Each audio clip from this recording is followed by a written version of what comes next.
Yeah, welcome once again. And today there is a video which I want to show us from the former vice president of that appears to look as though he's vindicating the person of Uebert Angel of any crime that was accused against him in the one-time Al Jazeera commentary about the gold mafia. All right, now, I want to show you this video because at that time whereby the gold mafia case was going on, I think I was one of the few channels on this YouTube that actually had a contra opinion about the old gold mafia documentary. I mean, apart from those other channels that actually tends to support Uebert Angel, regardless of whatsoever that is going on around him, they just, sing praises of Uebert Angels. Apart from those platforms, I seem to be the only channel, that actually address some of those things which we're going to be seeing in the video of this one-time vice president. All right. Now, speaking about the video which is making round of this vice bagway, it came up to list out some of the things which we had already discussed on this platform. During the time of the gold mafia case, one of the things which when I took my time to listen to the old documentary, I was able to document and ask some vital questions which people are not asking. And one of the first questions I asked is this: who are the people that actually made this law in the Vienna Convention that permits the luggage of diplomats to be exempted from being searched? Who are the people that made this law? What is their intention? I mean, if you will make a law that will give such kind of immunity to diplomats, so much so that their luggage will not be searched, what are you expecting? It means you are just giving a breeding ground for crime. I went ahead to ask another question. Is it because dollar is now moving from the Western country, or is it because dollar is now being laundered from the Western country into African country that we start seeing a whole lot of noise about the Al Jazeera commentary and a lot of people wanting to investigate the personal prophet Uebert Angel? I mean, we have had instances whereby some of our corrupt leaders from Africa, they have laundered money to the Western countries. They have looted their cash. They have looted the nation's cash from Africa to the Western country. And we don't get to see much of documentary trying to expose some of those banks that aided those laundry of money from African countries to Western country. Now, because it is the other way around, because millions of dollars is moving in from, the Western country into some African countries. Now, we are not having a lot of views about the gold mafia case. I mean, and the next issue which I raised was that, Zimbabwe was passing through a lot of sanction from United States of America and from United Kingdom.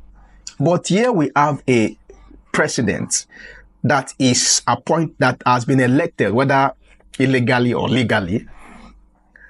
He has a nation to run and they have resources that they need to sell. And based on the sanction, they cannot trade with some countries legally. So what are you expecting of them? That they should not trade their gold? Of course, the next available option for them is to begin to seek for people that are willing to circumvent those sanctions, people that are willing to take risk to trade with Zimbabwe that is under heavy sanctions, trade sanctions. And what you get is you get to see a lot of mafia, you get to see a lot of mafia cashing out on all of those opportunities.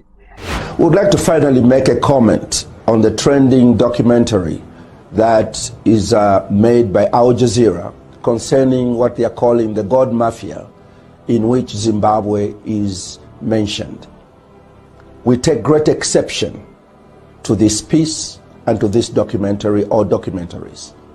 First of all, 21 years ago, sanctions were imposed against Zimbabwe purely because the United States, the United Kingdom, and European Union believed that President Mugabe at that time had made a mistake to repossess land or to do certain things, and they imposed sanctions. They have a right to impose sanctions on anybody they want. But Zimbabwe cannot sit and say, now that we have sanctions against us, let us die. The reason why a president is elected, whether war comes, he must perform. Whether there is peace, he must perform.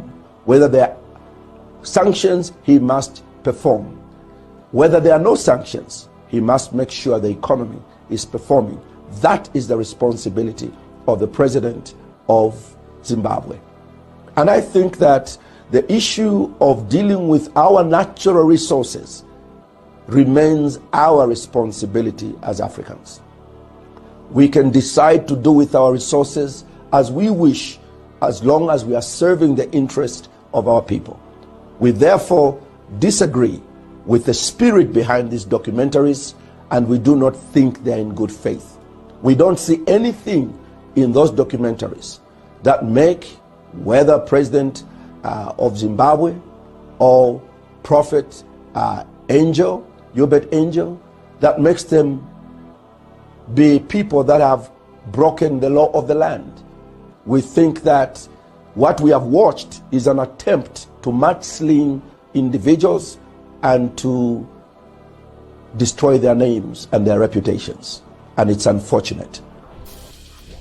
But again, in as much as I understand all the dynamics surrounding the whole case of the gold mafia issue as of that time it trended, but does that totally vindicate the person of Uebert Angel from every crime? I mean, there is a lot of accusation that has been railed against people that are in the aims of affairs, especially those who manage the gold resources of Zimbabwe. A lot of people in that country, a lot of activists believed that these people are looting the nation's resources.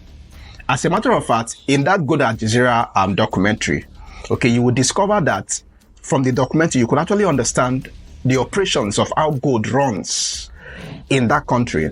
That the Zimbabwe government, I might be wrong, you can correct me, that the Zimbabwe government actually registered a private firm that sees to the operations of gold. So one of the strategy of the government to circumvent sanctions is to register a private firm that will be managing all of the transactions of gold for the government. And what that tells you is that it is very difficult with that kind of operation to actually have a proper account of how gold is being sold and how the resources are properly managed. One of the issues which a lot of people have with Uebert Angel is to having to partner with people that have been accused with reasons, people that have been accused with evidence of looting the country's resources.